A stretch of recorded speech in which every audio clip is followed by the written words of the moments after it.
At that point, it is not a crime anymore and it's just a story. I'm so glad I finally read this book. This novel is about a murder that happened in a small town. 3 high schoolers killed and burned another schoolmate.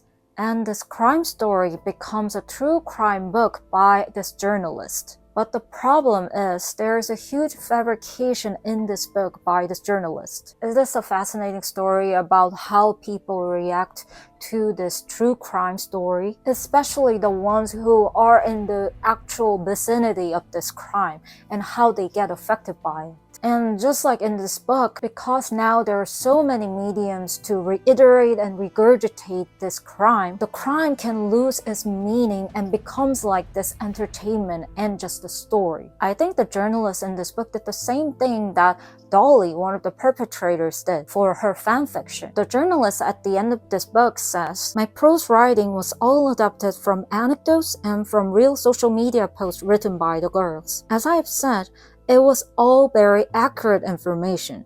I merely took some artistic license in my presentation of the information." And when you go back to how Dolly reacted to this kind of criticism about her fanfic, which romanticizes these school mass shooters, she says, "You can tell if you read between the lines in his diary entries what Amy and Nick were really like to him and how they mistreated Maddie and drove him to the edge." So both of them used their own interpretation based on the source material. For the journalist, it was interviews and the actual posts that these killers posted, and Dolly created this new background setting for this killer to create the storyline she wanted. I think it is morally wrong to put your interpretation about this truly horrible crime and saying that it is fine because it is written with artistic interpretation. Then it is no longer true crime. You are creating this novel based on true crime. At that point, it is not a crime anymore and it's just a story. One thing that boiled my blood at the end of this interview with the journalist who wrote this true crime book,